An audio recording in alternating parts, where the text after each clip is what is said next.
see the numbers. All right.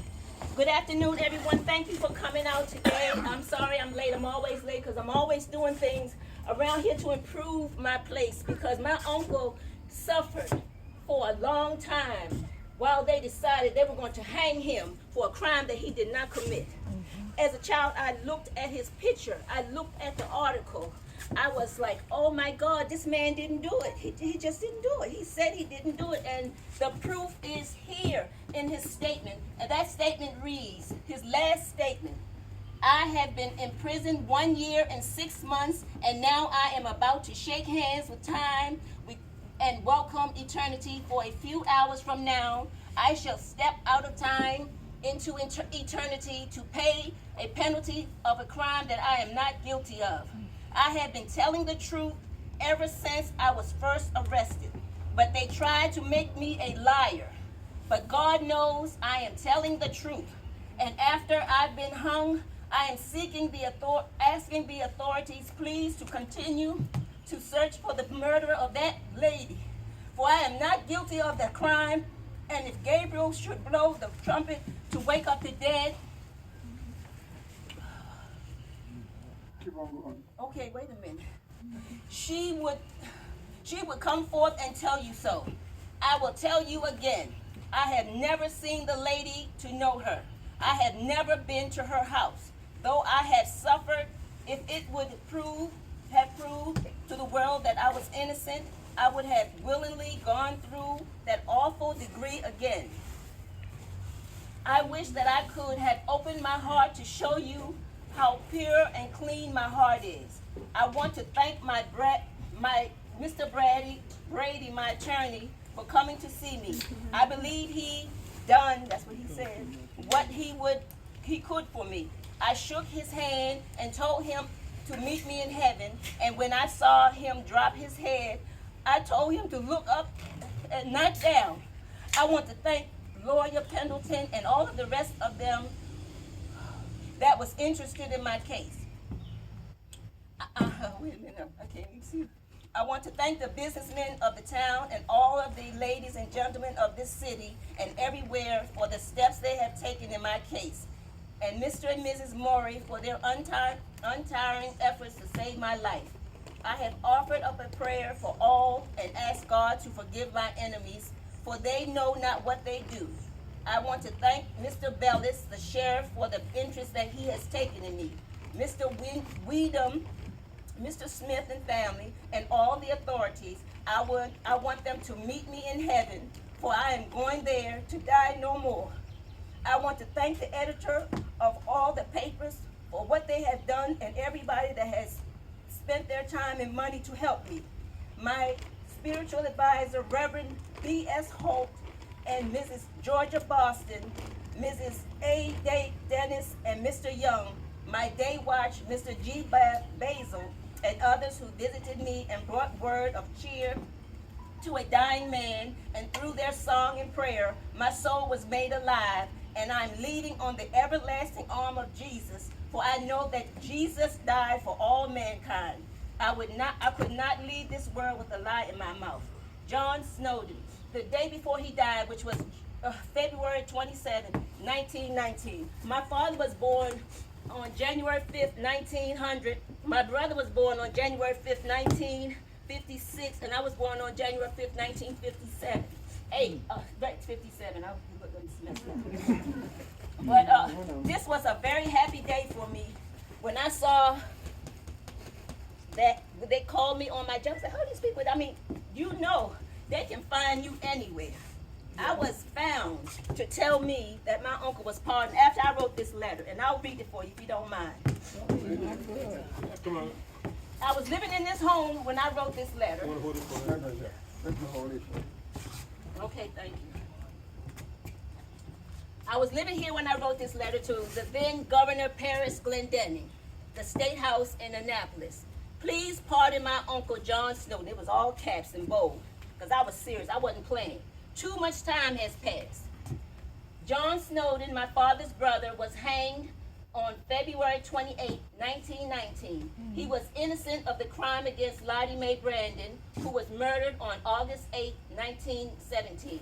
Despite the severe beatings and torture, which included putting a gun to his head and squeezing his genital area, my uncle John Snowden went to the gallows without confessing to the heinous crime. The incident has been documented and investigated, and the only evidence against my father's brother was purely circumstantial. John Snowden had numerous supporters, including 11 jurors who asked that his life be spared, but he was still found guilty. Because he believed that my uncle was innocent, a man pleaded to take his place. John Snowden, refused to confess to the crime because he was truly falsely accused. In fact, a portion of the letter sent to my uncle after my uncle was hanged read as follows: I could not stand to see another man live with my heart, so I put Lottie out of the way. Now, what does that tell you? That wasn't John Snowden writing that. That was this man who did it. Yes. And the papers knew it. They did nothing. But as his niece, Yes. I looked in that face, I saw those articles, I did this. But let me continue. And it says, I have intensely, and this is coming from me, I have intensely watched investigative reports on A&E about convicted murderers, and each one confessed to the crime, was sorry, and apologized to the family. We all know, we saw this. You go look at those crime shows, what do they do? I'm sorry.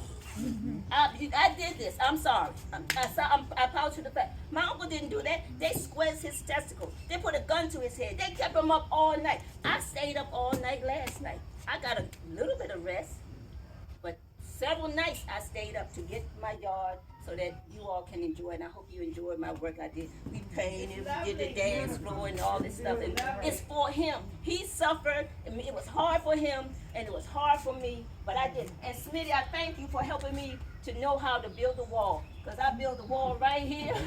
I built a wall over there. I built a wall over there. And I'm getting ready to build a wall out front. Thank you, Smitty. But let me go on with my letter. Let me go with my letter still.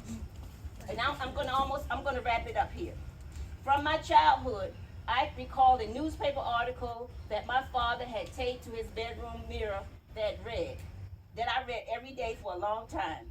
It ended with a statement that read, the police received a telephone call from a man who was crying and said, you hung the wrong man. I did.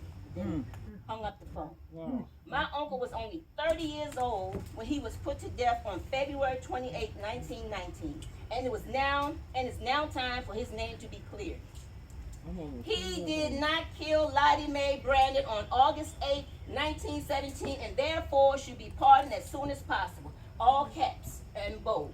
10 years ago, prior to this letter, 2000 March 29th, a private investigator re-examined the case and concluded that the evidence did not add up as my uncle as the killer. I'm saying that when I was a little girl. How about that? Yes. Okay, the last paragraph. Okay, wait. Here, last paragraph. 2 prominent citizens such as Carl O. Snowden, who holds the office of at the time, Special Assistant to the County Executive, and George Phelps, historian, who was on the Governor's Criminal Justice Coordinating Council and then appointed to the Governor's Executive Clemency Board, and others had made, you had to hold it this week. I'm having trouble with this little teeny print, and then, okay, and even though I wrote it, was like eons ago seen, and others have made great strides in ensuring that this matter is kept in the light. Mr. Carl Snowden sent pardon requests to the governor's office twice with no response thus far. Mr. Glendening, as I was saying, I ask that you would please make the pardon of my father's brother, John Snowden, a high priority. This matter will not disappear. Thank you. And I sent the letter out. So this here is the official pardon statement.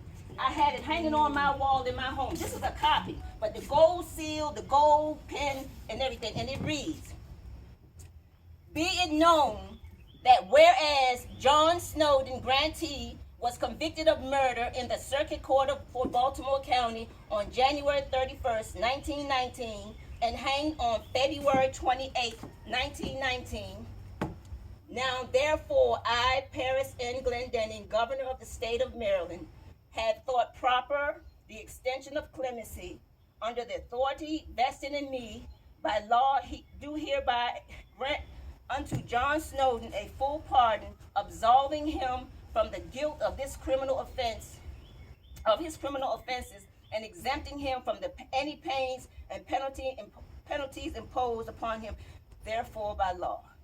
Sealed. And we had a celebration thanking him. I'm not going to read this, but if you like to read it yourself, you're welcome to. But if you want me to read it, I'll do it, though. Huh?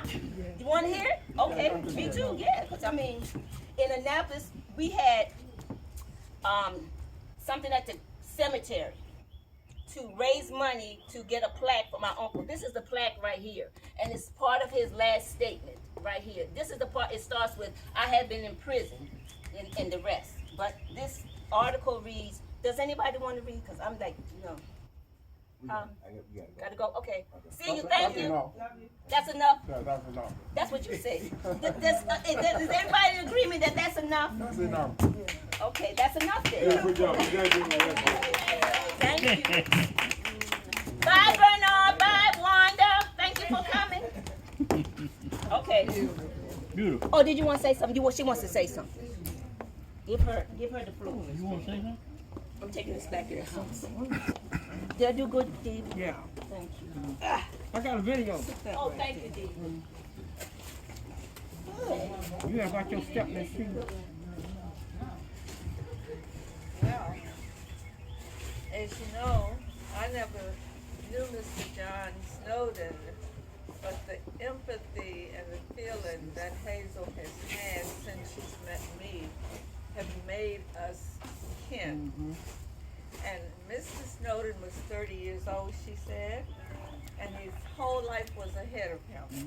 He hadn't even lived his life. But that's for all of us to see that we are sermons in motion. And I'd rather see a sermon than hear one any day. I'd rather one should walk with me than merely point the way. The eyes, a better pupil, more willing than the ear. Fine counsel is confusing, but an example always clear. And the best of all the preachers are the men who live their creed. For to see the best in others is what everybody needs. I know that I can do it.